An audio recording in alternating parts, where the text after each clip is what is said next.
This is the easiest, cheapest, most durable, washable, no sew, no skill needed, reusable bags.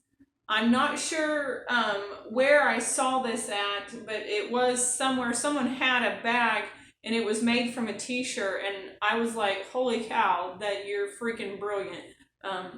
All of us have old clothes, especially old t-shirts that we're not wearing anymore. It makes like almost like a grocery bag shape. So they work really well, and it's really good stretchy material.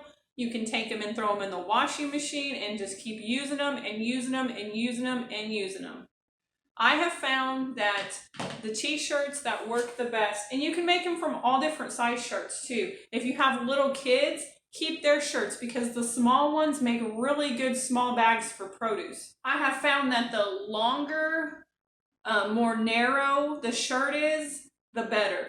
They work better. If you have t-shirts that are really wide and short, they don't work very well because that's the size of bag you get. You get a really wide bag, but it won't hold very much. It won't be very deep.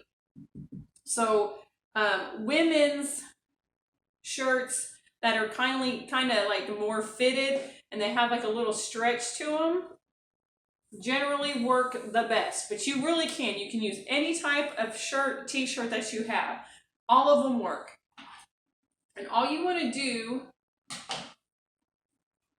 to get the shape of your grocery bag, you can see how you get that shape. You're going to cut the neck off. You're going to cut the sleeves off. You do want to leave as much up here on the shoulder part as you can because that's your strap part. I've got one here that I did it's pretty narrow, and this does stretch out, but I still can put pounds and pounds of stuff in these bags and they don't come apart.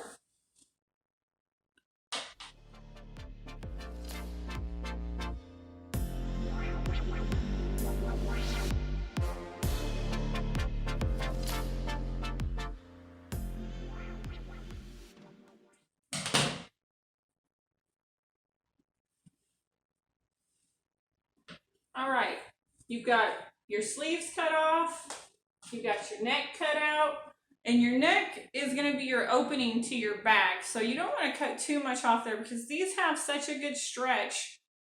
You don't need to, or else you're just going to have a really awkward shaped bag. And like I said, keep the straps as wide as you can. Give your handles. Now all you're going to do is across the bottom, you're going to cut strips, and you want them long enough to where you can tie it. Just go up about 1.5 to 2 inches is good. You don't want to make them too long because then you're going to cut into the size of your bag.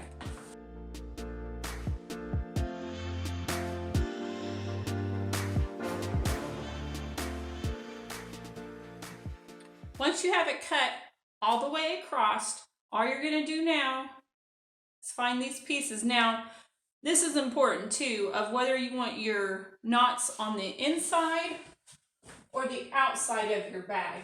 It really makes no difference as far as how the bag's going to work or anything like that. It's just going to be the way it looks. So you have to decide if you want it to look like this at the bottom and all closed up, all your knots are inside, or if you want it to be, I do mine on the inside, but it really doesn't matter.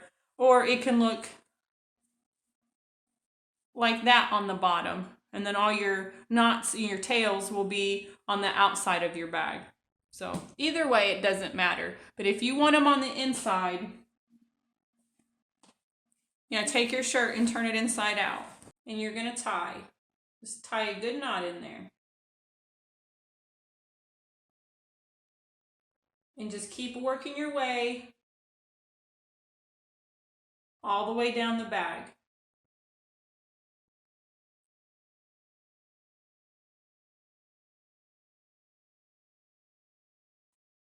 I'm double knotting these.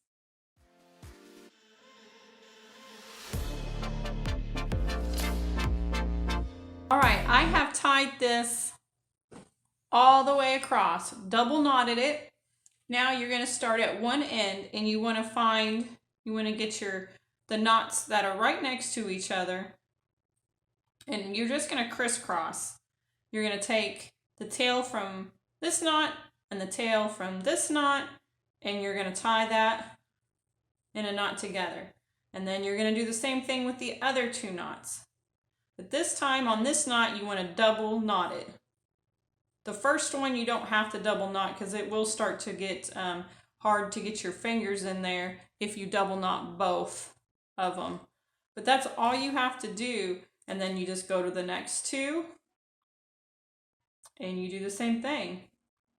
You're basically just kind of crisscrossing, or maybe an X shape, and it will get hard to find your tails as you go on, but they're there. If you just keep those two knots separated that you're working with, it makes it a little easier. And then you're just going to keep going all the way across the bottom of the bag. And this is the part that takes the longest, but it still just takes a few minutes. You can be done with one of these in probably less than 5 minutes. All right, so I've got the bag. It's all done. It's all tied up on the bottom. And I'm going to show you how strong this is. This is 12 pounds of bananas. All right, 12 pounds of bananas. This bag is not going to come open down at the bottom. It's not going to come apart, I promise you.